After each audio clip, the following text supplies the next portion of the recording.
बिस्मिल्लाहिर्रहमानिर्रहीम। अस्सलाम वालेकुम नाज़रीन, मैं हूं साकिब बशीर। ज़हीर अहमद केस से मुतल्लिक बात करेंगे। कराची से बड़ी अहम अपडेट है ज़हीर अहमद केस में। आज तीन किस्म की जो दरख्वास्तें हैं या तीन किस्म के मैटर्स जो है वो इस्लाम जो सिंध की मातहत अदालत है वहाँ पे सुने जाने थे। एक जो प्रोसिक्यूशन है या पुलिस है उनको ये अदालत ने कह रखा था कि आज वो इस केस में चालान जो है वो जमा करवाएंगे। चालान जो है वो जमा करवा दिया गया है, लेकिन अब उसमें होगा क्या उस पर बात करेंगे। और दूसरा मैटर जो है हमने जिस पे बात करनी है वो है कि जो इसमें कम उम्र बच्ची है उससे ज़हीर मुलाकात करना चाहता है और दरख्वास्त दे रखी है अदालत को कि वो उससे मिलना चाहता है दारुल अमान में। तो उस दरख्वास्त पर क्या हुआ है। और तीसरा जो मैटर है वो है कि जो इस केस में मुल्जिम है ज़हीर, वो 164 की स्टेटमेंट चाह रहा है कि जो इसमें कम उम्र बच्ची है उसकी 164 की स्टेटमेंट की जाए।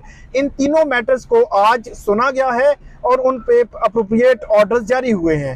सबसे पहले चालान की बात कर लेते हैं। चालान जो केस का जो रात को हमने वीडियो की थी उसमें आपको बताया था कि पूरा केस का जो लुबे लुबाब है वो चालान के इर्द गिर्द घूमता है। चालान जो है वो उसमें पूरा क्रक्स होता है। केस से मुतल्लिका दफात, कितने मुल्ज़मान हैं, कितने लोग जो है वो उसमें इन्वॉल्व हैं, किस पे क्या शवाहिद हैं, किस हवाले से, ये सारा कुछ चालान में होता है। पुलिस की जो रिपोर्ट 173 की रिपोर्ट होती है उसमें होता है। वो चालान आज आखिरकार पुलिस की जानिब से, सिंध पुलिस की जानिब से जमा करवा दिया गया है। इस केस में 3 तफ्तीशी पहले तब्दील हुए, अभी चौथा तफ्तीशी जो है वो काम कर रहा है और उसके खिलाफ भी सिंध हाई कोर्ट में दरख्वास्त ज़ेर इल्तिवा है। आज जो चालान जमा करवाया गया है उसके हवाले से अहम जो बात है वो ये है कि उसमें रेप की दफ़ा शामिल की है। रेप की दफ़ा शामिल होने से केस पर क्या असर पड़ सकता है, क्या जो है वो केस मजबूत होगा या कमज़ोर होगा, इस पे बात करेंगे। क्योंकि जो रेप की दफ़ा है उसका ताल्लुक MLO से है और MLO की दरख्वास्त जो है वो पहले से सिंध हाई कोर्ट में पेंडिंग है। तो जो तफ्तीशी अफसर है उसकी जानिब से ये बताया गया है कि तफ्तीशी अफसर की जानिब से गुज़श्ता जो प्रोग्रेस रिपोर्ट सामने आई थी उसमें कुछ दफ़ात जो है वो निकाली गई थी। ताहम अब जो चालान सामने आया है उसमें रेप की दफ़ा जो है वो रखी गई है। इसके अलावा ह्यूमन ट्रैफिकिंग की दफ़ा जो है वो शामिल है। इसके अलावा जो अगवा की दफ़ा है वो शामिल है। आपको पहले भी बताया था कि अगवा की दफ़ा जो है वो शामिल है, या बिला फिसला कर बच्ची को अगवा करना, ले जाना, या इस तरह की दफ़ा जो है वो भी इस केस में अभी शामिल है जो चालान जो है वो केस का सामने आया है। तो सबसे पहले जो इसकी रेप की दफ़ा है उससे मुतालिक बात कर लेते हैं कि उसका इम्पैक्ट क्या होना है। उसका इम्पैक्ट जो है वो गुज़श्ता रोज़ भी मैंने आपको बताया था कि जिन चीज़ों का ताल्लुक डायरेक्टली मेडिकल से है, मेडिकल मुआयने से है या मेडिकल रिपोर्ट से है, वो अगर प्रॉपर मेडिकल रिपोर्ट्स नहीं होंगी, मेडिकल मुआयना नहीं होगा, या ख़ास तौर पर जो MLO की दरख्वास्त पहले जो है वो जुडिशल मजिस्ट्रेट ने खारिज की थी, उसके बाद जो एडिशनल सेशन जज हैं सिंध के उन्होंने उसको जो है वो ये कहा था कि नाकाबिल समात है जुडिशल मजिस्ट्रेट के ऑर्डर के खिलाफ। और उसके बाद सिंध हाई कोर्ट में ये मामला पेंडिंग है। सिंध हाई कोर्ट ने फैसला करना है कि MLO बच्ची का करवाना है या नहीं। उस हवाले से मैं आपको ये भी बता चुका हूँ कि MLO एक सर्टन पीरियड में जो है वो करवाया जाता है, करवाया जाना ज़रूरी होता है। लेकिन जैसे जैसे ये मामला आगे बढ़ रहा है, दिन ज़्यादा जो है वो दरमियान में पड़ रहे हैं, तो इसका एक अलग से इफ़ेक्ट जो है वो मौजूद है। अब रेप की दफ़ा तो शामिल हो गई है। अब रेप को साबित करने के लिए आप मेडिकल का होना ज़रूरी है।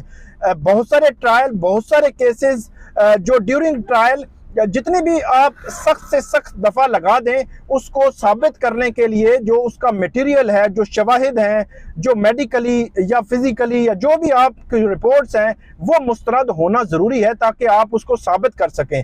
अब रेप की दफ़ा को ले लें, अगर सिंध हाई कोर्ट से ऐसा ऑर्डर आ जाता है कि सिंध हाई कोर्ट कहती है कि MLO इस जो है वो अब इस स्टेज पे नहीं हो सकता, नहीं करवाया जा सकता, या जो दरख्वास्त है जो मुद्दई मुकदमा की वो खारिज कर दी जाती है सिंध हाई कोर्ट से, तो फिर रेप की जो दफ़ा लगी हुई है इसका फ़ायदा उस तरह नहीं हो सकेगा। पुलिस साबित नहीं कर सकेगी। उसकी सिंपल और सादा सी वजह है कि वो कैसे जो है वो डिटरमिन होगा कि रेप जो है वो कमिट हुआ है या नहीं हुआ।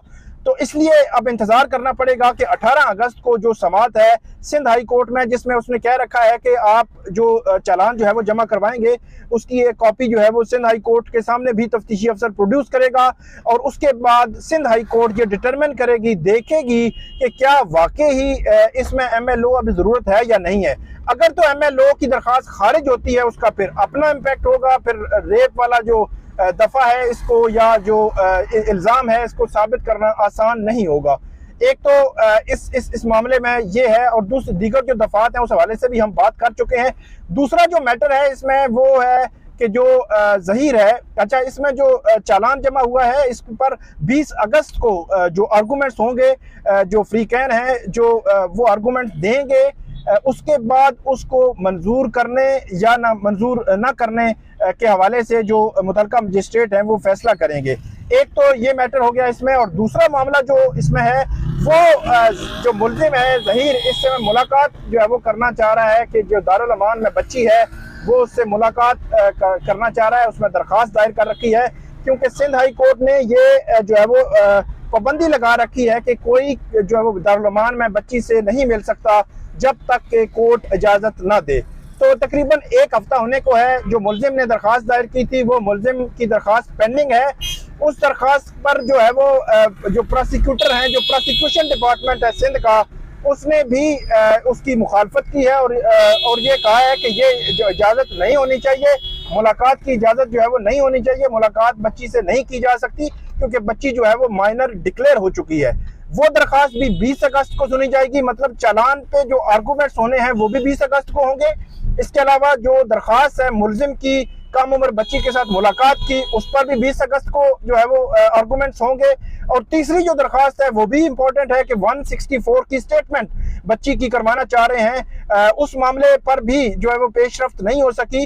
164 की स्टेटमेंट से मुतल्लिक जो मुद्दई मुकदमा के वकील हैं उन्होंने वाज़े मौक़िफ़ इख्तियार कर रखा है कि बच्ची जो है लाहौर में 164 की स्टेटमेंट दे चुकी है, सिंध हाई कोर्ट के सामने एक स्टेटमेंट बच्ची की मौजूद है, लाहौर हाई कोर्ट के सामने सिंध जो बच्ची ने स्टेटमेंट दी थी वो भी मौजूद है, और रिसेंटली जो प्रोग्रेस रिपोर्ट पुलिस की आई थी उसमें भी पुलिस ने ये जिक्र किया था कि जब दोबारा कराची में बच्ची शिफ्ट की गई तो वहां पे भी उसका बयान लिया गया, तो बच्ची ने वही बयानात दोहराए हैं जो बयानात इससे कबल वो सिंध हाई कोर्ट में 164 में जो है वो मुख्तलिफ जगहों पे मुख्तलिफ अदालती फोरम्स पे देती रही है।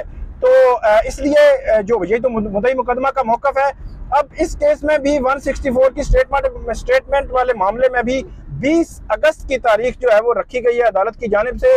अब चालान पे आर्गूमेंट्स होंगे उसके मंजूर या मुस्तरद होने के हवाले से, और जो मुल्जिम है उसकी कम उम्र बच्ची के साथ मुलाकात का मामला भी 20 अगस्त को तय होगा, और 164 की स्टेटमेंट होनी है या नहीं होनी इसका मामला भी 20 अगस्त को तय होगा। तो ये थी नाजरीन आज की ज़हीर अहमद केस से मुतल्लिक अपडेट जो आपके साथ शेयर की। इस पे हमें आप फीडबैक जरूर दीजिएगा। अल्लाह हाफिज़।